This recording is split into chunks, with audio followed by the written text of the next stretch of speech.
जाट मेरे खिलाफ है इसलिए। हाँ सर, आप पे निर्दलीय प्रत्याशी के समर्थन करने की आरोप लग रहे हैं, क्या कहेंगे सर? वो हमारा पड़ोसी है इसलिए मैं उसका हितैषी तो हूँ। साथ 6 साल के लिए किया है। हाँ। अब 6 साल मेरी उम्र ही नहीं अब बची है, 85 साल का मैं हो गया। सीयू में उपचुनाव होने जा रहे हैं क्या? अमीन साहब, अभी आप कलेक्टर साहब से मिले हैं, क्या बातचीत हुई है, क्या चर्चा हुई है? कलेक्टर साहब से तो हमारे गांव की आबादी और गोचर की बात थी। हाँ, चुनाव कैसे गए? 2024 के लोकसभा चुनाव कैसे रहे? क्योंकि आपका बड़ा तजुर्बा है चुनावों को लेकर, राजनीति को लेकर। उससे मुझे पता नहीं क्योंकि मैं 20 दिन बाहर था मदीना में जी। और फिर बीमार हो गया था, मैं उस पर कुछ कह नहीं सकता। कांग्रेस पार्टी ने आपको निष्कासन कर दिया है, कांग्रेस पार्टी ने, जबकि आपने कांग्रेस को यहाँ इस मारवाड़ में सींचा है। 50 सालों से कांग्रेस की राजनीति की है, कांग्रेस को मजबूत आप लोगों ने किया है और आखिरकार आपको यहाँ पर ये अब उनको जरूरत नहीं है हमारे जैसे आदमियों की। हाँ।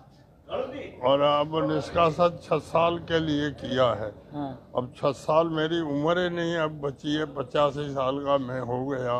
अब निष्कासन के आदेश के क्या हाल होगा? तो क्या कारण रही होगी सर? आपने कोई एनालिसिस किया कि क्यों किया आपको निष्कासित? बहुत जाट मेरे खिलाफ है इसलिए। हाँ।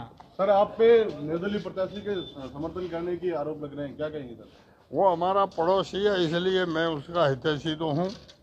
उन्होंने भी कहा कि मौका मिलेगा तो जरूर आपका एहसान उतारेंगे, क्या कहेंगे? अब वो एहसान क्या उतारेगा, इंसान का कहने का फर्ज होता है, कहा है उसने। सीयू में उपचुनाव होने जा रहे हैं क्या?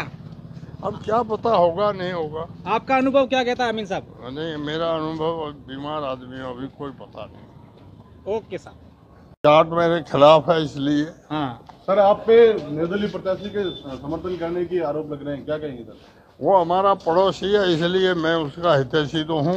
साथ 6 साल के लिए किया है। हाँ। अब 6 साल मेरी उम्र ही नहीं अब बची है, 85 साल का मैं हो गया। सीयू में उपचुनाव होने जा रहे हैं क्या? अमीन साहब, अभी आप कलेक्टर साहब से मिले हैं, क्या बातचीत हुई है, क्या चर्चा हुई है? कलेक्टर साहब से तो हमारे गांव की आबादी और गोचर की बात थी। हाँ, चुनाव कैसे गए? 2024 के लोकसभा चुनाव कैसे रहे? क्योंकि आपका बड़ा तजुर्बा है चुनावों को लेकर, राजनीति को लेकर। उससे मुझे पता नहीं क्योंकि मैं 20 दिन बाहर था मदीना में। जी। और फिर बीमार हो गया था, मैं उस पर कुछ कह नहीं सकता। कांग्रेस पार्टी ने आपको निष्कासन कर दिया है, कांग्रेस पार्टी ने, जबकि आपने कांग्रेस को यहाँ इस मारवाड़ में सींचा है।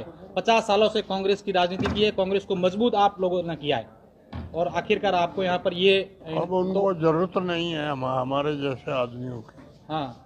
और अब निष्कासन 6 साल के लिए किया है। हाँ। अब 6 साल मेरी उम्र ही नहीं अब बची है, 85 साल का मैं हो गया। अब निष्कासन के आदेश के क्या हाल होगा? तो क्या कारण रही होगी सर? आपने कोई एनालिसिस किया कि क्यों किया आपको निष्कासित? बहुत जाट मेरे खिलाफ है इसलिए। हाँ। सर, आप पे निर्दलीय प्रत्याशी के समर्थन करने की आरोप लग रहे हैं, क्या कहेंगे सर? वो हमारा पड़ोसी है इसलिए मैं उसका हितैषी तो हूँ। उन्होंने भी कहा कि मौका मिलेगा तो जरूर आपका एहसान उतारेंगे, क्या कहेंगे? अब वो एहसान क्या उतारेगा, इंसान का कहने का फर्ज होता है, कहा है उसने। सीयू में उपचुनाव होने जा रहे हैं क्या? अब क्या पता होगा नहीं होगा। आपका अनुभव क्या कहता है अमीन साहब? नहीं, मेरा अनुभव बीमार आदमी है, अभी कोई पता नहीं। ओके साहब।